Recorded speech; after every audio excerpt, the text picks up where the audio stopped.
So we're gonna have Tessa work this side of the room, and David's gonna work that side of the room, because you've heard enough from him, apparently.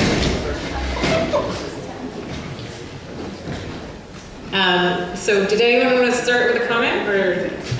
Judy was next, I think. Okay. Hi, I'm Judy Johnson. First of all, I want to say what a fascinating, interesting group with different ideas. I'm thoroughly enjoying this.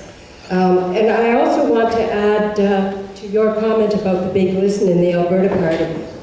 What's happening right here, right now, is part of the big listen. David Swann has always had town hall meetings. I don't know of other MLAs or candidates that consistently have interesting town hall meetings that people come out to, and so thank you for that, David.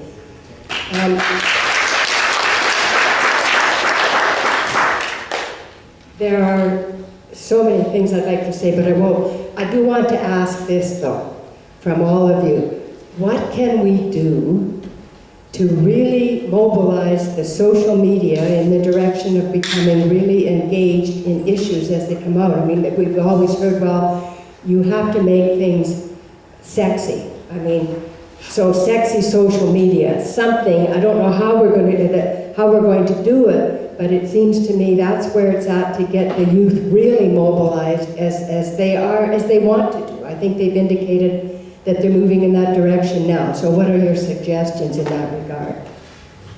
I think social media is overblown to a large degree. I mean, I think the last time I checked, I think this was shortly after the municipal election, everyone was like, Menchie won because he uses Twitter. No, he didn't, right? Like that's he used it as a tool. And I mean, if you look at the percentage of people in Calgary who have Twitter accounts, last time I checked, it was like 2%. And then you consider that you take the 2% of people who are on Twitter in Calgary, how many of them are actually using it, period? And how many of them that are using it actively are using it for political purposes? I think the usage of Twitter in Canada was like 2.5%. I think that was the last statistics that I looked up. But. Yeah, nationwide, I think Toronto's actually pretty high, but I mean Calgary. So you can't rely on social media. I mean, it's a good way to some degree, mobilize and organize and for spot news. But as far as like organizing a political movement or a political party, I don't think it can be done. It can be used as a tool to get the message out there to some degree, but it's not going to build a party, right? You can't build a foundation, a political party's foundation on tweets and Facebook posts. And I was just talking briefly with Gillian about this, about how I think it's inherently difficult for progressive or liberally minded people to organize, because whereas conservative minded people, they have almost like a military mindset where they're focused, will work as a team, whereas liberal minded people, they seem to just, their DNA recoils at that to some degree, where they're not willing to toe the line. If anybody has a chance, I'd recommend going on to Bill Moyers and company, his website. He had a guy on, I think, a week or two ago, who studied this thoroughly down in the US. And I'm not going to even try to quote some of this stuff there, because I was only kind of half watching it. But what I did watch was very interesting. What he says, they can just organize much better on the right than the left. The left really have to, quit splintering and, well, you don't like my idea, I'm going to go start another party or something. Like, if you want to be legitimate, you're going to have to organize, and you're going to have to take some cues from what the right-wing parties do, because they organize very well. You want to know why Rob Anders wins all the time? Because the guy can organize. That's it. I mean, the guy, you can bash him for a number of things, but the guy can organize. That's why they keep him around. So, don't expect social media to be the savior of the left. I don't quite agree with that. I agree on one level that you can't rely on it to do things that it's not intended to do. But I think if you use it properly and intelligently, I think it can make a difference. And here's how I think it could work. Gillian is a phenomenal journalist, and some of the stuff that she does is fantastic. And if we use social media to be able to link and spread that kind of journalism broader than the narrow base that it currently gets to, I think that it can make a difference. And if that's one journalist, and then there's another one sitting beside her, and pretty soon we can start to connect to people. But you have to begin with what connects with people in the first place. And because of the day job that I have, I've run into some brain physiology stuff that's kind of fascinating, because I've been trying to figure out how drivers make poor decisions. And it turns out that our modern, huge Homo sapiens brain is all well and good, and we can rationalize till the cows come home, but we make decisions in the old limbic brain. We make decisions on the basis of emotion. And so when it comes right down to it, for politics, that's a problem, unless we use it. So we can use it to connect to people about things that they really care about. So if you look at the things that go viral on the internet, you look at the emotional connection. There was just another one with America's Got Talent. I don't know if you saw this, but this goth-looking 19-year-old kid got up there and blew the roof off the joint, singing opera in a very high falsetto. And what was amazing about it was a combination of the incredible talent, but the emotion of this kid that had been rejected his entire life and was so completely different than people thought. The emotion was what connected with people. And when you translate that to politics, and you look at the work that David has done for his life, trying to help people according to what's right, universal access to healthcare, quality education, things that matter over the long term, right? Doing what's right. If we can connect with great journalism that presents the issues in a big way and play a different game than the current one, then I think we have a better chance. And social media might be able to help in that.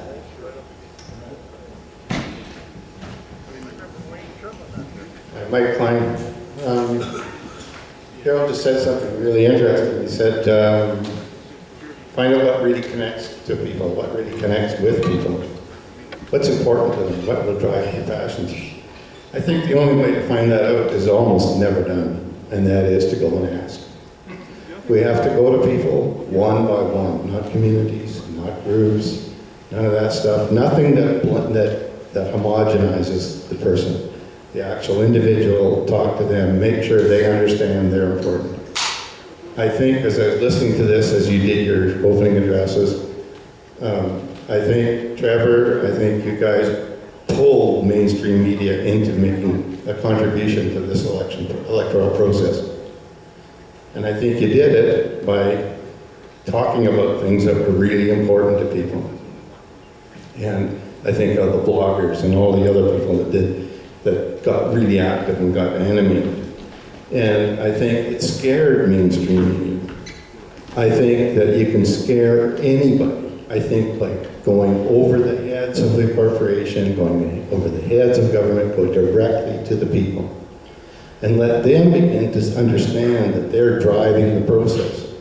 Once they start driving the process, who knows where it'll go, but we just have to trust that they're going to go where they need to go.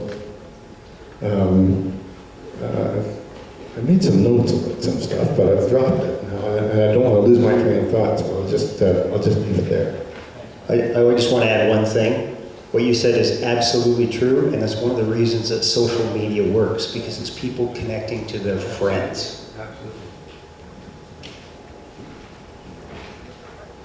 Hi, my name is Roger Bunyan. Last year I wrote letters to 186 companies and I asked them if they had any opinion on carbon pricing at the national level in Canada. And in most cases I was neither a customer nor an investor. And yet 45 companies saw fit to answer me back, which I considered a modest success. I also found out along the way that there's lots of other companies and think tanks who agree that there should be a price on carbon in Canada. And that we're vulnerable, increasingly vulnerable without it. So there's there's all kinds of people smarter than me, more organized than me, entrepreneurs and community organizers who are taking advantage of the internet and information in really cool ways. But I think, like when I walked in a few minutes late, you were talking about leadership coming from the grassroots. And I think that's more of a possibility now with the internet than it has been before. And the last thing I'll say is just that the world is changing. When the Saudi Arabia oil minister stands up and says, well, we recognize that drilling for oil doesn't create many jobs, and then follows that a month later with an announcement to build 41,000 megawatts of solar in the next 20 years, the world is changing. And we need to get caught up and avail ourselves of the opportunity. I was at an interesting workshop on renewable power a couple of weeks ago, hosted by Kairos. It's a church organization. They got famous when the Bev Oda, that minister, slipped in the word not. We recommend that this proposal be funded, and she wrote not be funded. Anyway, so that was Kairos. And I learned that the word Kairos means a moment in time, a moment of choice in time. So I think that's really what we're faced with, and there's so much opportunity. I'm excited by this moment in time. Thanks. I guess since it's a panel, I have a couple of questions to ask, but I'd like to preface it with a couple of comments. I'm relatively new to Alberta, so the word liberal means different things to me than I guess this audience here. But having that perspective, I don't think we have a policy problem. I don't think we have a message problem. I don't even think any of that is relevant. It's just a brand problem. Essentially, people don't know liberals are a viable second choice where their vote would count, or for that matter, the NDP or the Green. So unless there's an ability like the Wild Rose did for the far right, or whatever you want to call that contingent of the electorate, to make them feel like there's just enough of them to get into power, I don't really see a point where the politics of philosophy and persuasion and talking to them about the importance of value-added processing and this and that is really going to get us anywhere. I'm a policy professional. I do that all day. I'll tell you what, when we go out and do public engagement as policy professionals, we don't talk about it like we do back in the office. We talk about it really about the stories. How do you make it real for people? So the question I have to you is, how can, as the sort of independent journalist community, do you feel there's a role for storytelling in starting to connect this narrative that people are really more liberal than they think they are, and those stories are more connected to a party that represents their values or is more aligned with their values, instead of talking about politics and policy, which is, in my view, if you look at the statistical analysis, no more than 15% of your electorate really cares about that stuff. 85%, they read personal interest stories. That's what they care about. So that's kind of my question, is how do we get to those people?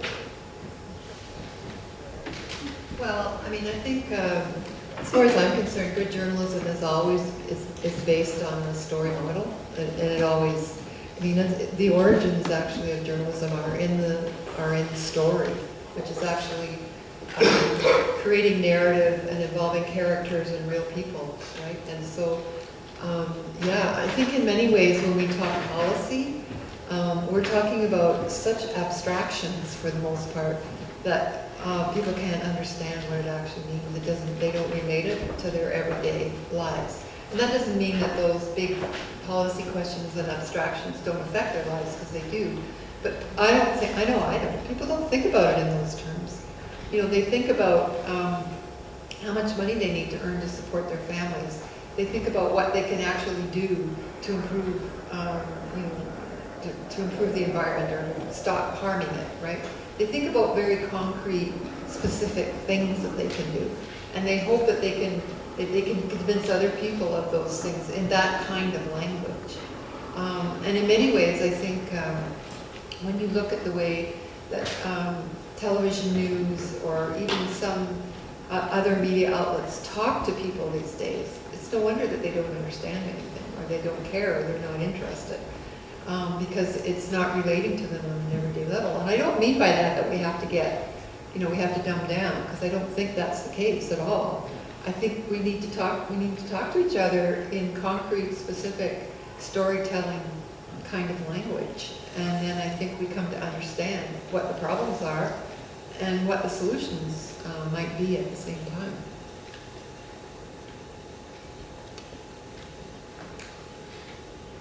Hi, my name's Joe.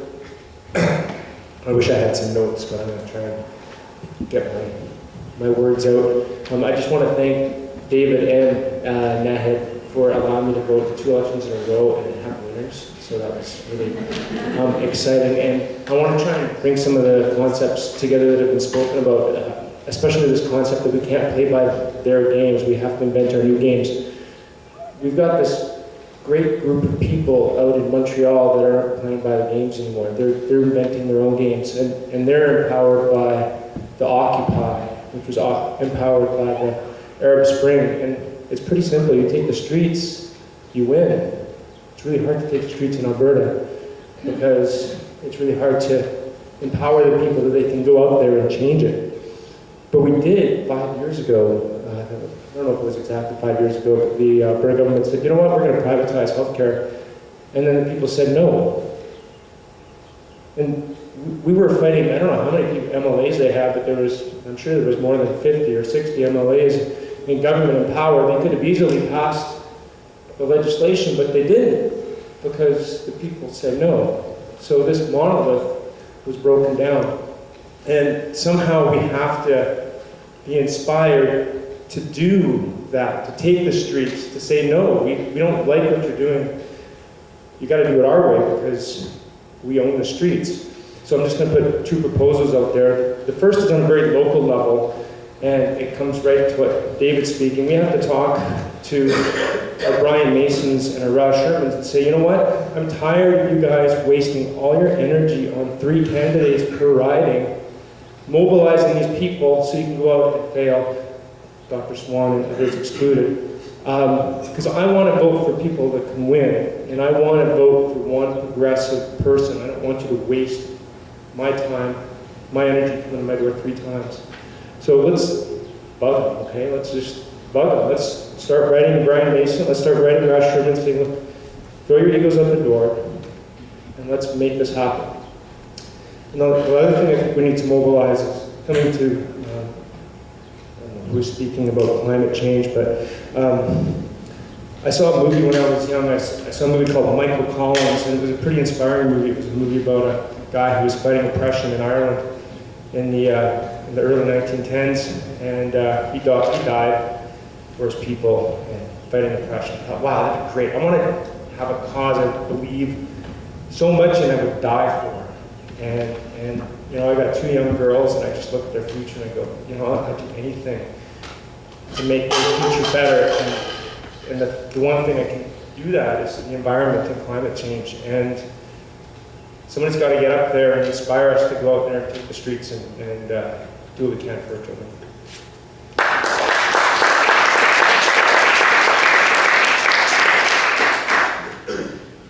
Yeah, I think Chris wants to make some comments. So some of you may recognize me. I'm Christopher McMillan. I ran for the NDP against this guy over here.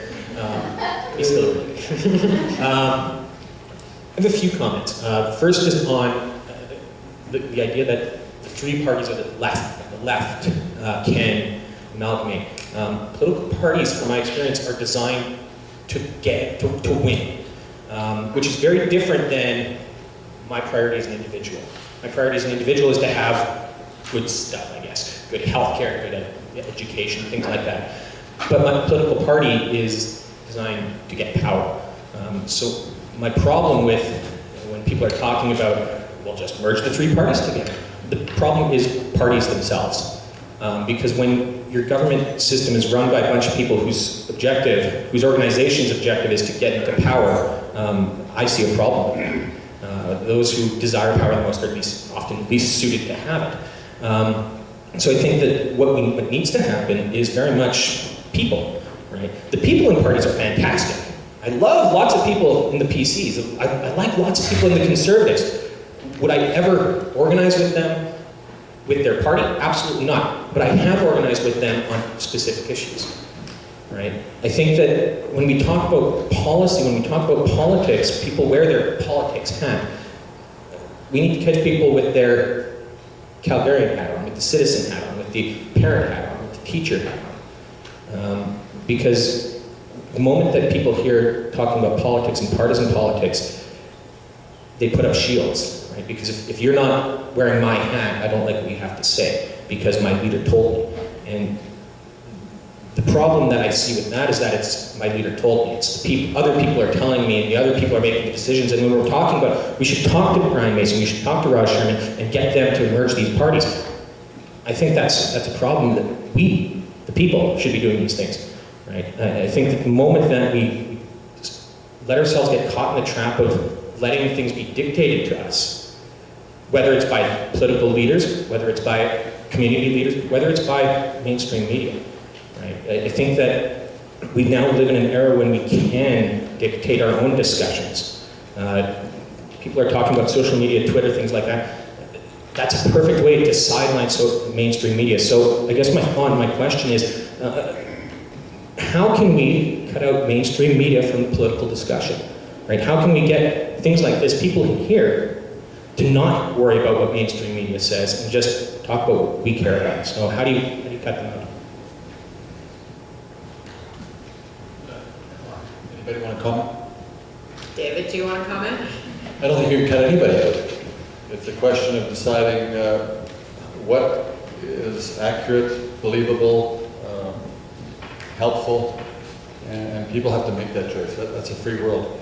So I don't think you can cut anybody out, but hopefully if people learn more, they'll be able to make better decisions about what they actually believe and what they don't. Anybody else want to comment?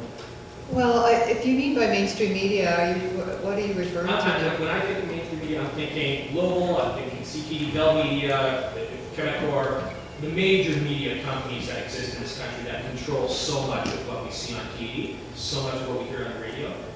Can you cut them out of dictating us? Can we dictate amongst ourselves? What are you thinking about when you think about locally? What are you thinking about in terms of mainstream media? To be perfectly honest, I don't follow mainstream media very much. I've cut myself out of their trend, but I mean, when I'm thinking about how people get their information, they get it from the Calgary Herald, they get it from the Townhall Sun, they get it from CTV News, they get it from these main media outlets. Some people are now shifting to things like Openfile, right? Things like Rowledge, alternatives to that. Yeah, and what I was going to say in many ways is that the so-called mainstream media, and as you were defining it, is actually getting cut out because they are having so many problems getting advertising, fitting into the whole new world of media. They're having difficulty with an audience because people don't want to sit down anymore at 6 o'clock and watch the news. They want to be able to get whatever they want whenever they want, right? So in a sense, the mainstream media is already being cut out. Like, it's having real problems. I mean, there's big organizations going under all over the place. And, you know, I mean, and I don't think it'll be that long before you just don't see, for example, hard copies of newspapers anymore. They can't afford to do it, right? Those things are all going to disappear, and it's going to come a lot faster than we think. Television is having a hard time. It's just not the media power that it used to be. So in a sense, we're in the middle of a huge change. And I think, as Trevor said, we're not quite sure where it's going, but it's certainly going somewhere different than it's ever been. And I mean, you could see during this last election campaign in Alberta, as usual, the Calgary Herald, they don't pay any attention to individual constituency competitions, contests, right? Like, it's very difficult for candidates to get any kind of coverage out in their own riding. And television just doesn't do it at all. Unless somebody gets shot, murdered, killed, whatever, a candidate, they don't cover the individual constituencies. It's so frustrating for candidates, right? But with social media, you can actually focus on your constituency. You can actually get to people in your riding. And the people in the riding can get to the candidates much better. So in that sense, mainstream media got cut out. you know, I'm not sure they were that influential. And the big mistake, the other big mistake that mainstream media made this time around involved the pollsters. They relied on pollsters to tell them what people were thinking and how they were going to vote. And look how that turned out. Well, they predicted a loss for Dr. Swann, actually.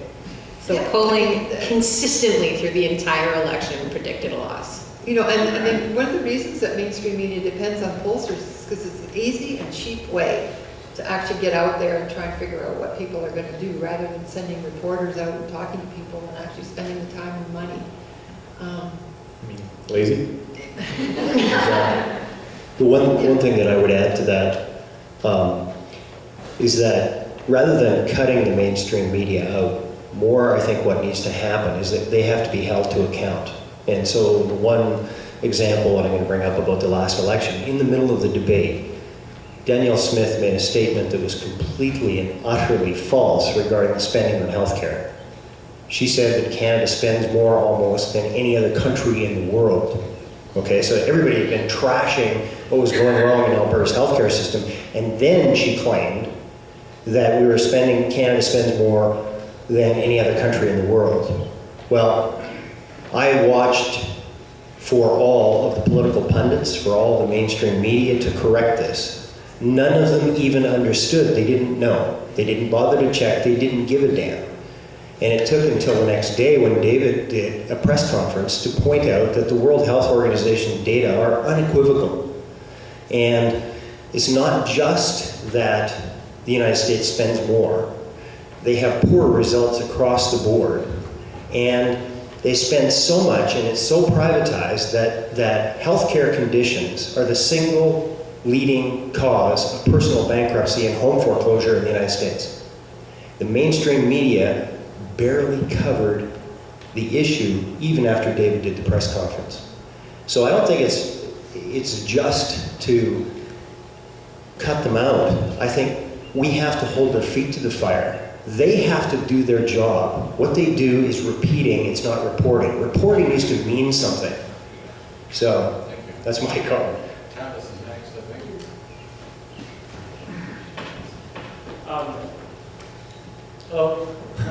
I really don't like microphones because I don't want to preach or be on a soapbox. I think the mic isn't on.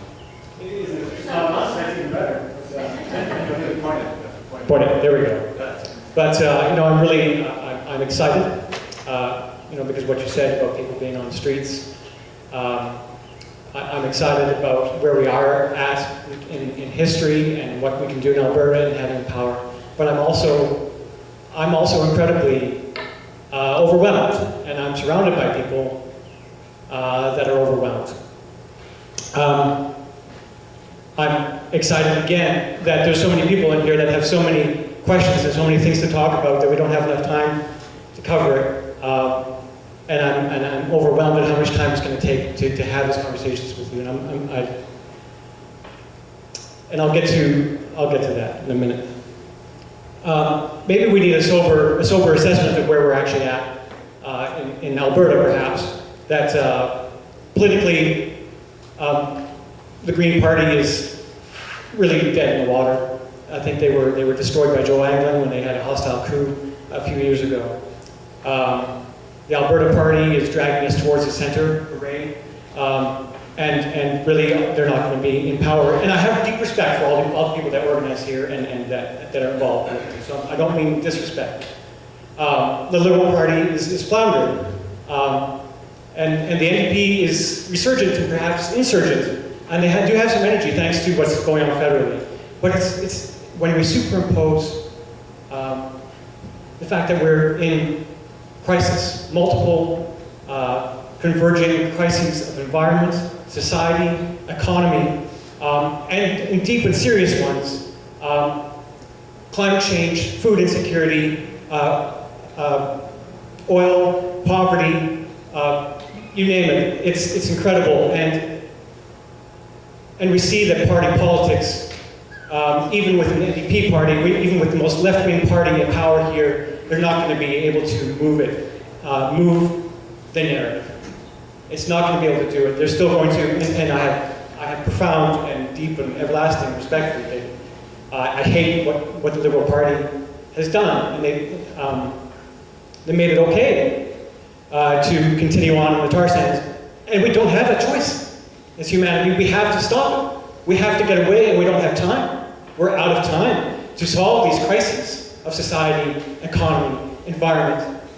We're out of time. And so that's where the excitement comes from, is that we have movements of people that are popping up. The students in Montreal, Occupy, Greece, Spain, Wisconsin. These things are popping up. And why are they popping up? Because we took away people's right to education.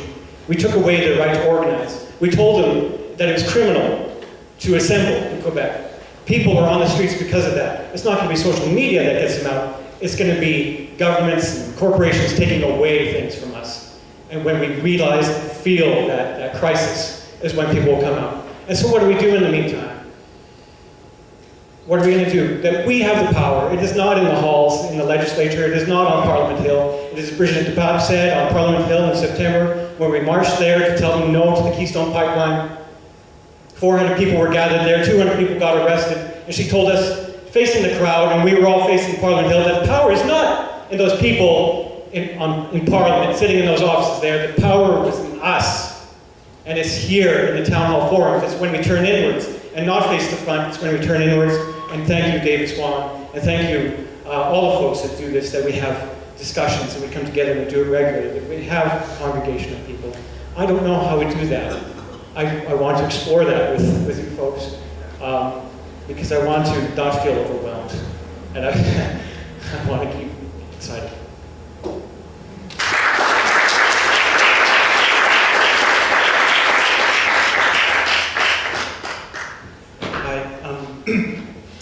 And that's very hard to follow.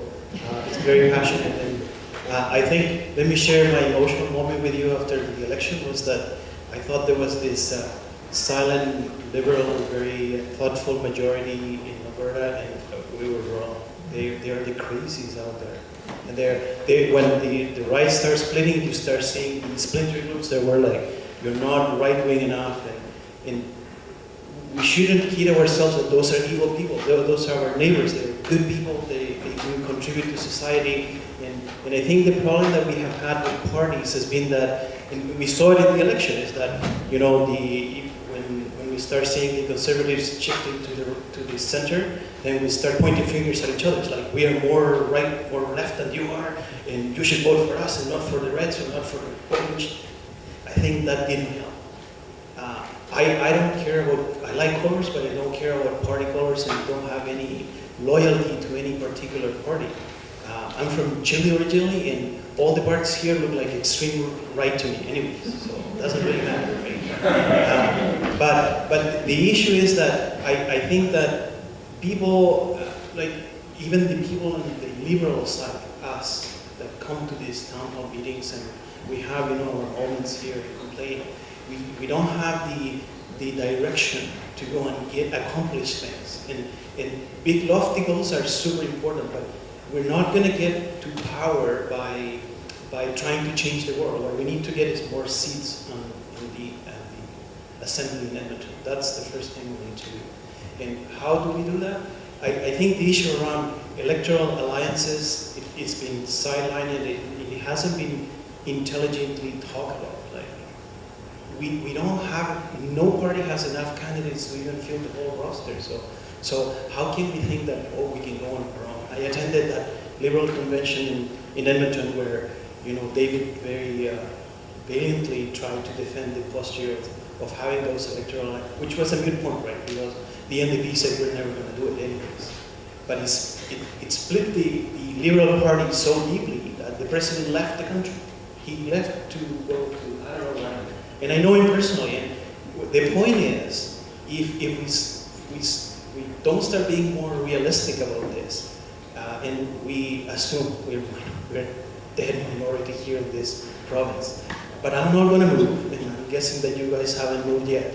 So what we need to do is more of like a real approach. It's like, let's pick very relevant issues, and there gotta be very smart people and our people with experience. And, you know, let's go to the results and pick whatever, 7, 8 ridings that we have a remote chance of getting candidates selected.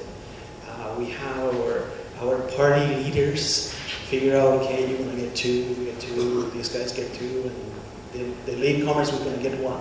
And we're gonna support each other because we all united around important issues to not only the people that come to the town halls, but the people that are progressive, that they don't show up. If we don't have relevant issues, we're not going to get elected because we're red or we're orange. So that's my comment. Let's make a 4-year commitment and we get 2 more seats in Edmonton. We chant it forever. Thank you. Thank you.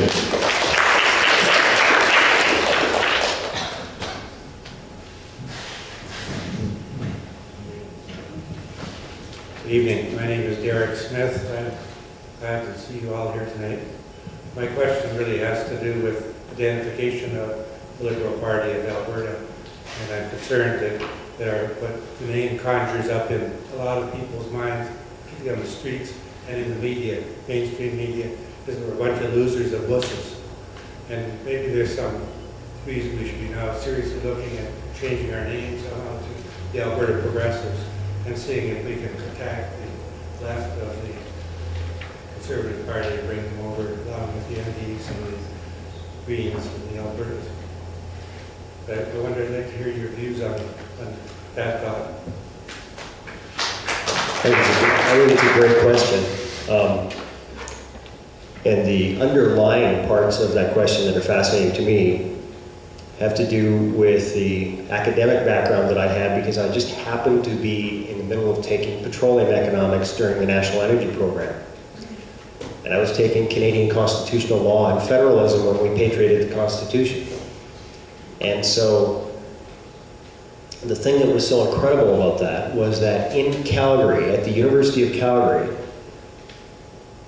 the consensus view taking petroleum economics was in support of the National Energy Program. In support, and it wasn't close. If you knew and understood the issues, it made sense.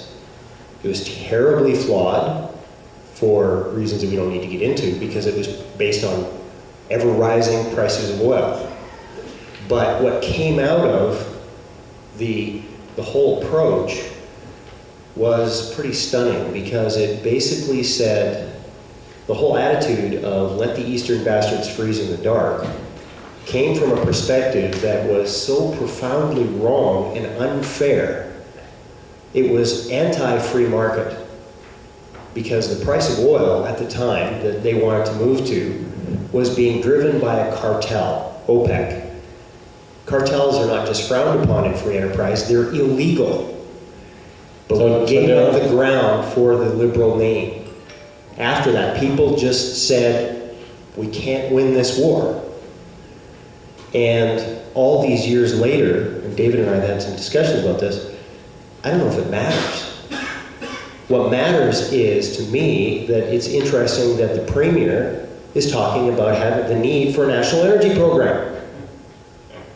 And she's right. But until or unless we can connect to people about what really matters to them and understand the game of politics that is being played, it's a very difficult issue. But I would go in a heartbeat for some kind of a name change, because I don't want to fight it. Thanks. Is there someone on that side who hasn't spoken yet? Let's focus on people who haven't spoken yet for the first round, okay? I agree with this gentleman here regarding the name change. Prior to the last election, I delivered some flyers for Stephanie Shusha in Boness, and the gentleman I was delivering flyers with at one point suggested that maybe I don't mention the Liberal Party name right away, maybe speak about Stephanie Shusha. And I thought that seemed strange, because if we can't be proud of who we are stepping up for, we want to vote for, then how can that party win? And so maybe, and some people I talk to, they still do, they think of the Liberals and they think of the national energy policies. So maybe we do need to change the name of the party. And if you change the name of the party, then would other people from other parties see that it wasn't the Liberal Party? And maybe would other people come toward the Liberals? And also regarding the media and the mainstream media, in Canada, aren't the mainstream media outlets mostly owned by very few corporations?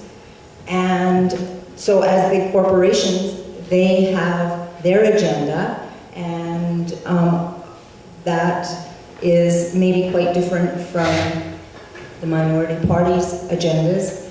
And so maybe we don't hear about things that are happening because the media doesn't want us to know.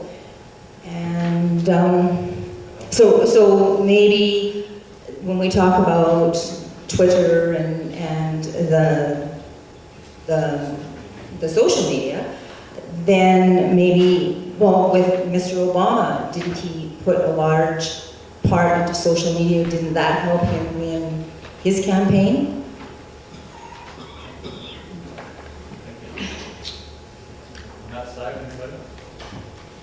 Hello. Hi. I just wanted to talk a little more exactly about what you're talking about, how there's like 5 main news organizations that own everything. So I think they're sculpting our opinion, and we need to call the politicians, the media, everybody out on that. And I wanted to bring up Bilderberg because Alison Redford just went to Bilderberg. It cost us $19,000, or 19,000 is what some people estimate, but I assume it's a lot more. Nobody's calling her out on that. Nobody's asking her, okay, what happened at Bilderberg? How was that worth our money? And what did you say? And here's this person who's supposed to be progressive, but why is she going into a meeting that has no transparency, no accountability? So we need to call her out on that. And I'd love to have more people write their MLAs just about Bilderberg and ask them. Get Alison Redford to make some statements about Bilderberg, get her to be open and transparent, because she campaigned she would be. So why is she at Bilderberg and what happened? And this is just one example of what the media will never cover this, because these people that are at Bilderberg are the 0.001%. Could you explain what it is? Sure. Bilderberg is a meeting of everybody in the world that has the most money. So the Occupy movement calls them the 1%, but really these people are 0.001%. And they own the media, they own pharmaceuticals, they own the military industrial complex, and all of these things are basically shaping what we're seeing in our political world. And that's why we're not seeing the media covering Bilderberg, because it's in their best interest not to cover it, because all of the people that own the media also own all of the other things that are making them a ton of money off of our backs. So. Thank you. Could I just interject a little comment here? What I'm really hoping to focus on, it's easy to get on many different tangents here. It's very clear that we have to do 2 things. We have to hold accountable those who aren't doing their jobs, whatever the party, whatever the politician, whatever the media, and whatever the company that's not doing its job. I'm also wanting to help shape the next 4 years what we need to do in a positive way to unite the progressive forces that are wanting to see change. So let's keep that in mind. What can we do to build the movement that is actually going to take back the province, I guess, in this case? You had it. Hi, everybody. My name is Vincent St. Pierre. I blog at calgaryliberal.com. I am a liberal. I've been a liberal for a fair short time. I've recently got involved in really 08, when I in fact volunteered for the Greens first, and then found out I didn't quite fit in with them. looked to the NDP, didn't quite fit in with them. Looked to a couple other parties, even took a glance at this alliance thing that was coming out of the woodwork, and didn't quite fit in with them. And I looked at the Liberals and I said, okay, I agree with about 60-70% of what they do. You know, oil sands, they want to support them, but keep an eye on the environment. They want, common sense, competent, and good government. Great. They have a long history of doing that. Great. So when I look to somewhere I want to invest my time, invest my money, I say, all right, who can seriously work towards and create a functioning, cohesive idea of a government later down the road? And I said, again, you're a little bit out there, although they've started to moderate themselves under Mr. Mason and a lot through Mr. Layton. That's fine, that's good, that's nice, but there's still a governing coalition you have to make at the end of the day of progressives, people of the center, and individuals who say, I'm interested in government. I'm interested in fixing the problems that are approaching every single person from every single corner, be they environmental, be they issues of corporate governance, or be they issues of fundamental accountability.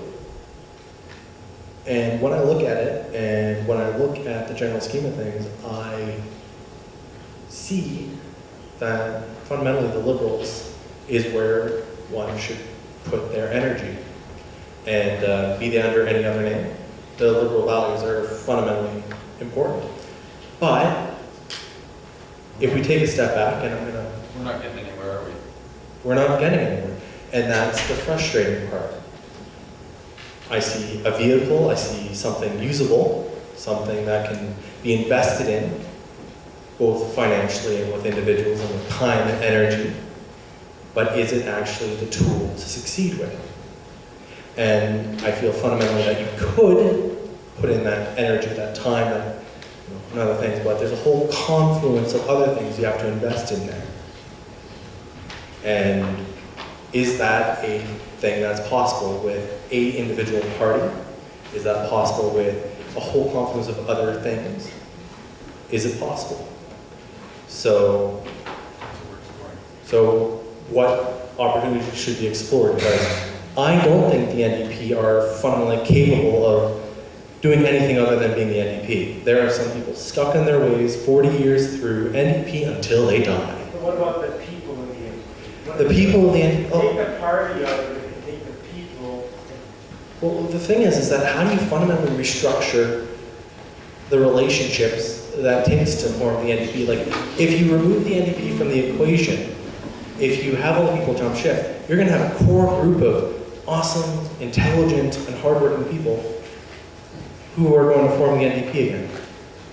They'll name it something else, but there's some fundamental structures that have to be dealt with. And I don't think this conversation today will really lead us too far, but maybe later down